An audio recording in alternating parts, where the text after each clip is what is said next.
وہ معزز تھے زمانہ میں، وہ معزز تھے زمانہ میں، مسلمان ہو کر ہم خوار ہوئے تارک قرآن ہو کر۔ ہر قسم کی حمد و ثنا، کبریائی، بڑائی، بزرگی اور برتری کے لائق اللہ جل جلالہ کی ذات ببرکت ہے کہ جس خالق کائنات نے ہم سب کو پیدا فرمایا، انگنت لا تعداد درود و سلام کے لائق آقا نامدار، فخر موجودات، امام الانبیاء، سید ولد آدم، شفیع المذنبین، رحمت للعالمین، احمد مجتبی محمد الرسول اللہ صلی اللہ علیہ وسلم کی ذات بابرکت ہے۔ محترم و مکرم عزیز دوستو، بھائیو، احترام کے لائق میری مائیں اور بہنیں،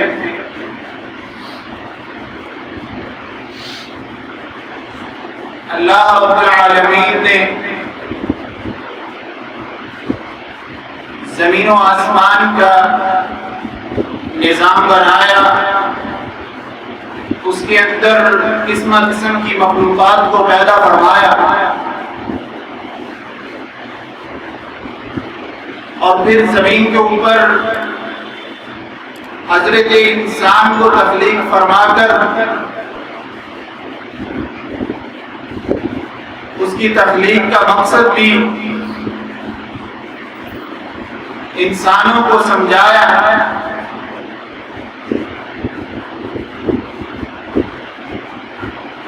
قرآن مجید میں اللہ رب العالمین فرماتے ہیں وَمَا خَلَقْتُ الْجِنَّ وَالْإِنسَ إِلَّا لِيَعْبُدُونَ، جنوں اور انسانوں کی پیدائش اور تخلیق کا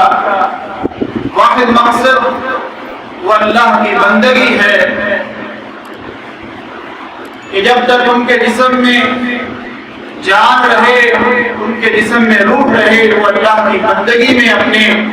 شب و روز کو گزارتے رہیں۔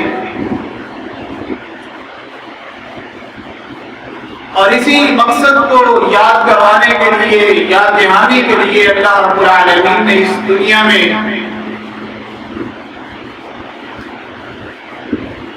اپنے انبیاء اور رسل مبعوث فرمائے، اور یہ بھی اللہ رب العالمین کی اپنے بندوں کے ساتھ محبت کی ایک نشانی اور علامت ہے۔ پیدا کرنے کے بعد، مقصد بتلا دینے کے بعد، پھر بھی گاہے بناہے وقفے سے اپنے انبیاء اور رسولوں کو انسانوں کی طرف صرف اس لیے بھیجا کہ ان کو ان کا مقصد یاد کرواتے رہیں، ان کو یہ بتلاتے رہیں کہ تمہارا اس دنیا کے اندر آنا صرف اس لیے ہے کہ تم اس ایک اللہ کی بندگی کرتے رہو۔ اور پھر سب سے آخر میں جناب سید الانبیاء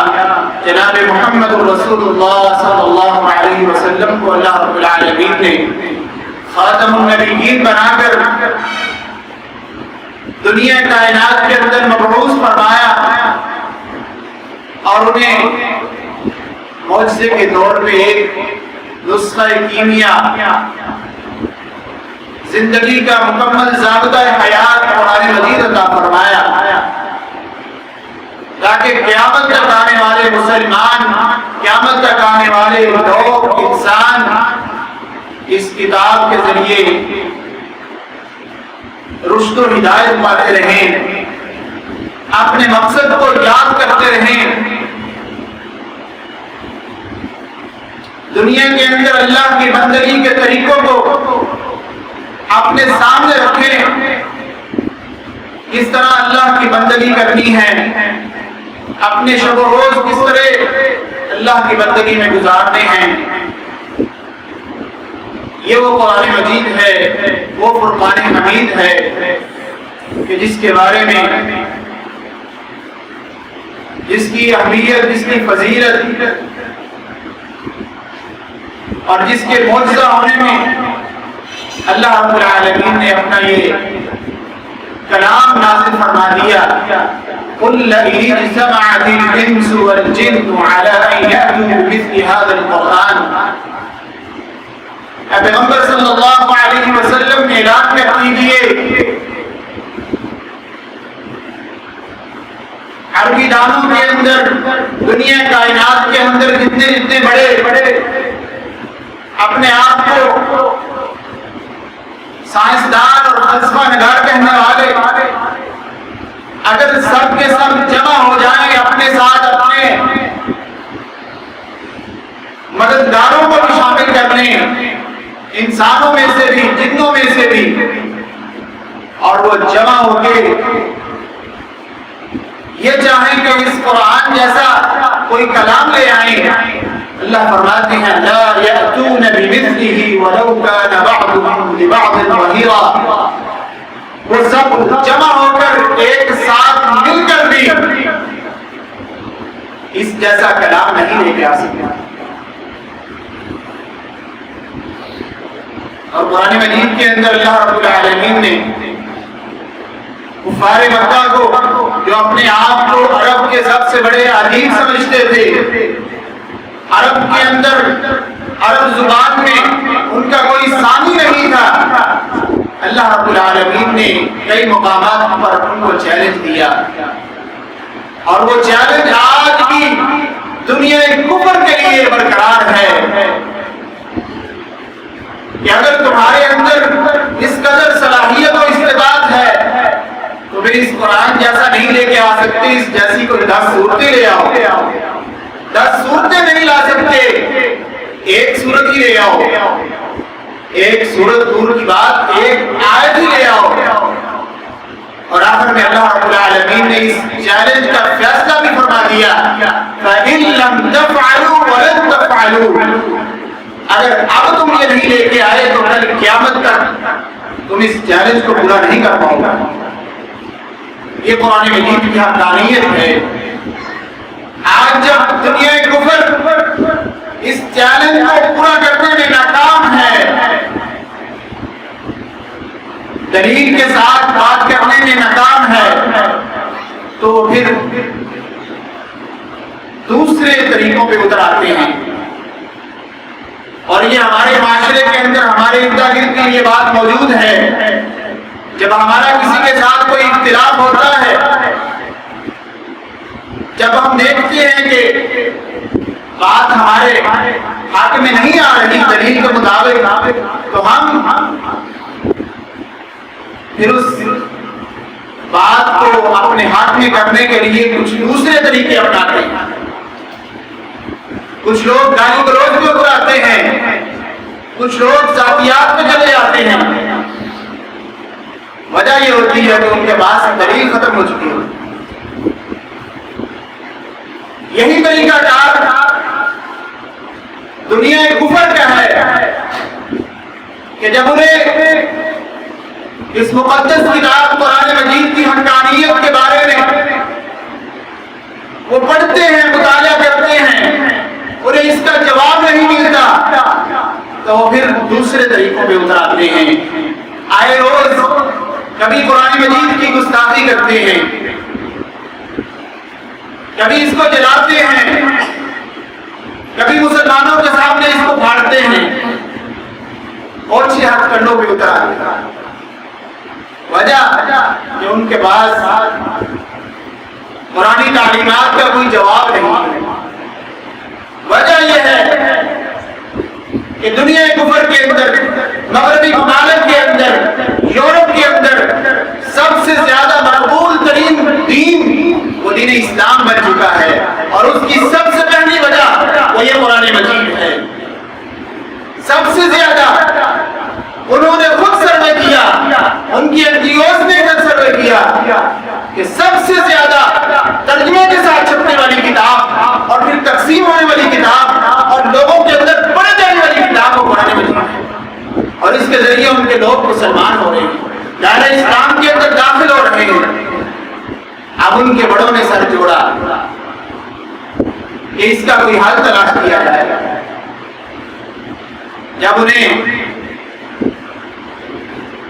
علمی اور عقلی طور پہ کوئی حل نہیں سمجھ آیا تو دوسرے طریقوں کے ذریعے اس قرآن مجید کی بےحرمتی کرتے ہیں۔ ابھی حال ہی میں عین عید الاضحیٰ کے دن جب مسلمانوں کی خوشی کا دن ہے، سویڈن کے اندر پھر دوبارہ یہ حرکت کرتے ہیں، قرآن مجید کو جلاتے ہیں اور دیکھتے ہیں کہ مسلمان کیا کرتے ہیں۔ یہاں پہ بحیثیت مسلمان وہ ہم سب مسلمانوں کو دل جوڑتے بھی ہیں، ہمارا ایمان اس کو چیک بھی کرتے ہیں کہ مسلمانوں کے اندر ایمانی حرارت کس قدر باقی ہے، کیونکہ انہوں نے کئی اور طریقوں سے ہمارے ایمان کو کمزور کرنے کی کوششیں کی ہیں، اور ہمارے کمزور مسلمان ان کے ان طریقوں کے ذریعے زیر اثر بھی آئے ہیں۔ عقیدے کے اندر سوشل میڈیا کے ذریعے اس طرح انہوں نے ایک وار کو شروع کیا اور نوجوانوں کے دلوں کے اندر راسخ کیا، گیموں کے ذریعے، کارٹونز کے ذریعے کس طرح اللہ کی توحید کو چیلنج کیا، یہ سب ہمارے سامنے ہے۔ ہماری ذمہ داری کیا ہے؟ ایسے موقعوں پر بحیثیت مسلمان ہمیں کیا کرنا چاہیے؟ سب سے پہلے بحیثیت مسلمان ہمیں اپنی دلی کیفیت کا محاسبہ کرنا چاہیے کہ ہم اس وقت کہاں کھڑے ہیں، ہمارے دل کا ہمارے دل کی ایمانی کیفیت کیا ہے۔ اپنے ایمان کو مضبوط کرنا ہے۔ اللہ رب العالمین کا وعدہ اور اللہ رب العالمین کے فرامین کو یاد کرنا ہے کہ جس میں اللہ رب العالمین نے قرآن مجید کی حقانیت کو، دین اسلام کی حقانیت کو واضح کر دیا کہ جو دین اسلام ہے وہی حقیقی تحریف سے پاک شدہ دین ہے۔ قرآن مجید ہی واحد ایسی کتاب ہے جو تحریف سے پاک شدہ ہے۔ جب اس عقیدے کو ہم اپنے دل کے اندر مضبوط کر لیں گے، اس کے بعد قرآن مجید کا اگلا حق یہ آتا ہے کہ ہم اس کتاب کو پڑھیں، اس کتاب کو کھولیں،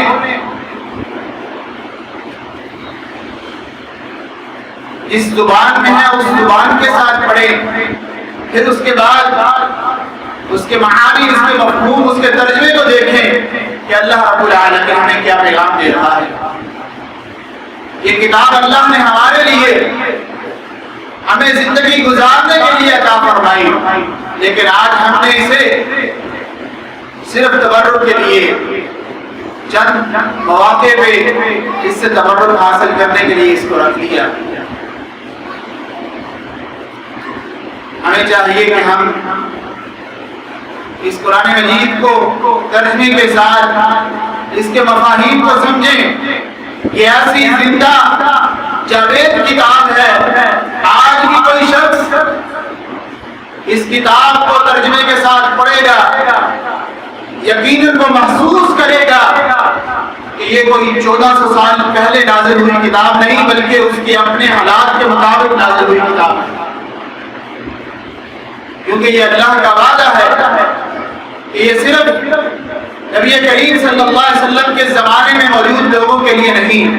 بلکہ قیامت تک آنے والے لوگوں کے لیے۔ ہمیں چاہیے کہ ہم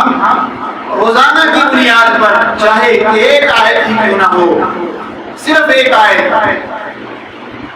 اس کو ترجمے کے ساتھ پڑھیں، غور کریں کہ اس کے اندر ہمارے لیے کیا پیغام ہے، اللہ رب العالمین کا ہمارے لیے کیا میسج ہے۔ موبائل کے اندر ہزاروں میسیجز آتے ہیں، اور جب صبح ہم اٹھتے ہیں تو ہماری کوشش ہوتی ہے کہ ہم واٹس ایپ کے اندر دوسرے جو طریقہ کار ہے میسیجز کے، ہماری کوشش ہوتی ہے جلد از جلد ہم سب کے میسیجز دیکھیں اور فوری اس کو رپلائی اور میسج کا جواب دیں، کہیں تاخیر نہ ہو جائے، کہیں ہمارا وہ دوست ناراض نہ ہو جائے۔ آئیے اللہ کریم اور ہم سب کے خالق و مالک کے اس پیغام کو پہچانیے جو اللہ تعالیٰ نے قرآن مجید کی صورت میں ہماری رشد و ہدایت، ہماری بھلائی کے لیے نازل کیا ہے۔ ہم اسے صرف روز کے 5 منٹ دیں، صرف ایک آیت ترجمے کے ساتھ پڑھیں اور دیکھیں کہ اس کے اندر اللہ کا ہمارے لیے کیا پیغام اور میسج ہے۔ اللہ رب العالمین نے اس قرآن مجید کے بارے میں واضح فرما دیا، اور وہ آیت آج بھی دنیا کفر کو پکڑتی ہے، ان ھذا القرآن یہدی للتی ہی اقوم، کہ یہ قرآن مجید وہ واحد کتاب ہے جو سب سے بہترین راستے کی طرف لوگوں کی رہنمائی کرتی ہے۔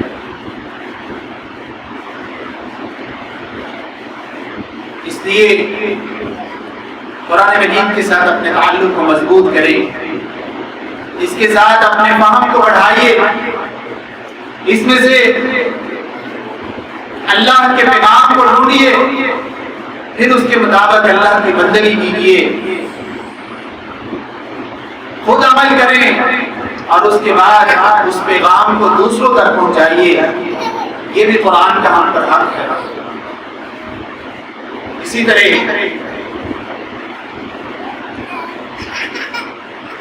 اس بات کو بھی ذہن کے اندر رکھنا چاہیے کہ اگر کوئی شخص قرآن مجید کی توہین کرتا ہے،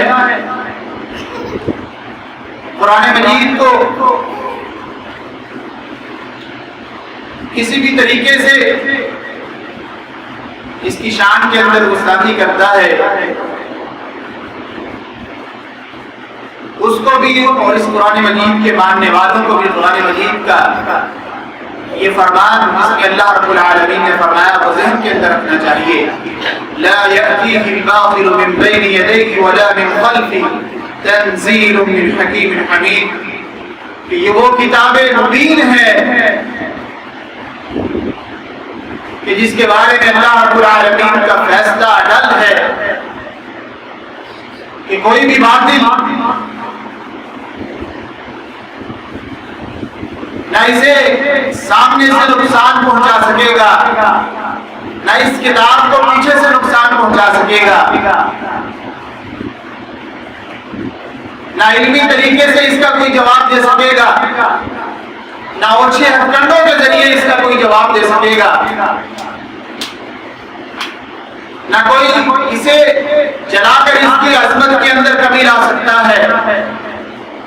نہ کوئی اس کی توہین کر کے اس کی عظمت کے اندر کمی لا سکتا ہے۔ یہ جلانا، یہ گرانا، یہ توہین،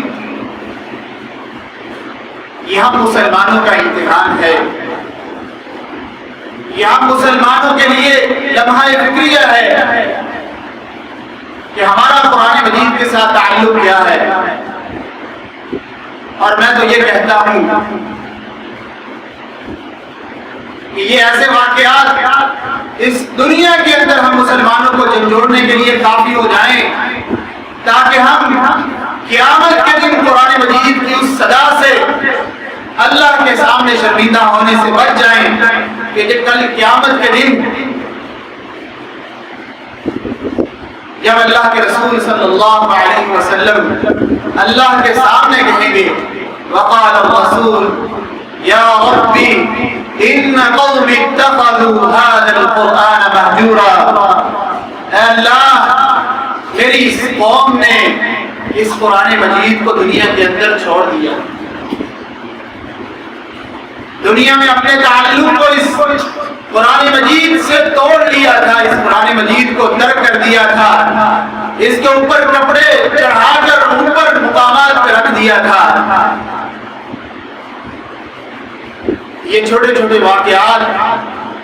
اس دنیا کے اندر ہی ہمیں جوڑنے کے لیے کافی ہو جانی چاہیے۔ ذرا تصور کیجیے کل قیامت کا دن ہو اور ہمارے خلاف مدعی وہ نبی کریم صلی اللہ علیہ وسلم کی ذات ہو، رب کریم کی عدالت ہو، اور مقدمہ یہ دائر کر دیا جائے کہ وہ کتاب جو ہمارے لیے ضابطہ حیات بنا کر نازل کی گئی، اسی کتاب کے بارے میں کیا میرے پروردگار میری اس قوم نے اس قرآن مجید کو دنیا کے اندر چھوڑ دیا، تو اس وقت ہماری کیا حالت ہوگی، ہماری کیا کیفیت ہوگی؟ اس تصور کو ذہن میں لائیے اور دنیا میں رونما ہونے والے ایسے واقعات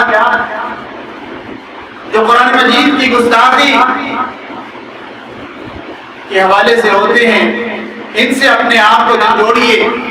یہ واقعات قرآن مجید کی شان کے اندر ذرہ برابر بھی کمی نہیں لا سکتا۔ یہ صرف اور صرف مسلمانوں کو جانچنے کے لیے، ان کو جھنجھوڑنے کے لیے ہیں۔ پلٹ آئیے قرآن مجید کی طرف۔ اللہ رب العالمین سے دعا ہے کہ اللہ تعالی ہمیں اپنا تعلق قرآن مجید سے مضبوط کرنے کی توفیق عطا فرمائے۔ آج ہم یہ عہد کر کے یہاں سے جائیں کہ ہم روزانہ کی بنیاد پر قرآن مجید کی ایک آیت کو سمجھ کے پڑھیں گے، اللہ کے پیغام اور میسج کو سمجھیں گے کہ اللہ تعالیٰ نے ہمیں اس کتاب مبین کے اندر کیا میسج اور کیا پیغام دیا۔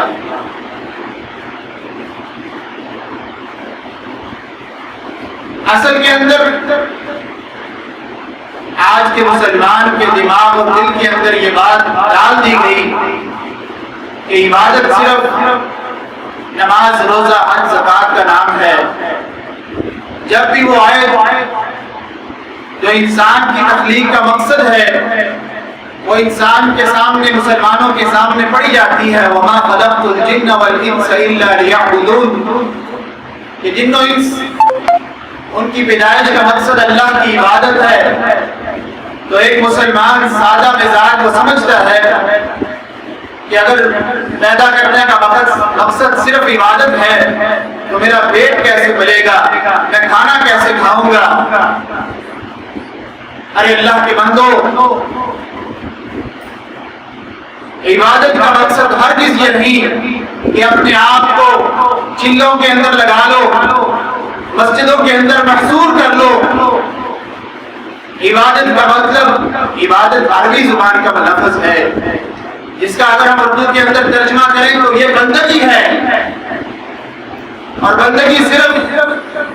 نماز، روزہ، حج، زکوٰۃ کے اندر محدود نہیں ہے، بلکہ صبح اٹھنے سے لے کر رات سونے تک، بلکہ سونے کے طریقے کو بھی اگر اس کے اندر شامل کیا جائے تو وہ بھی بندگی کہلاتا ہے۔ حتیٰ کہ دین اسلام کی یہ خوبی ہے کہ دین اسلام واش روم میں جانے اور اس سے نکلنے کا طریقہ بھی بتاتا ہے۔ یہ بھی اگر ہم نبی کریم صلی اللہ علیہ وسلم کے طریقے کے مطابق اس کو کریں تو یہ بھی بندگی کے اندر آئے۔ عبادت اور بندگی کے مفہوم کو وسیع کیجیے اور سمجھیے کہ یہ قرآن مجید ہمارے لیے کس طرح رشد و ہدایت ہے، کس طرح ہمیں زندگی گزارنے کے لیے ہمیں عبادات، معاملات، اخلاق و آداب، کردار کے اندر ہماری کس طرح رہنمائی کرتا ہے، ہمیں کس طرح رہن سہن کے طریقے بتلاتا ہے، رزق کے اندر فراوانی کے طریقے کس طرح ملتے ہیں، آپس کے اندر رشتہ داری کو جوڑنے اور اس کے فوائد، اس کے ثمرات کیا ہے، یہ اسی کتاب سے ہمیں پتہ چلتا ہے۔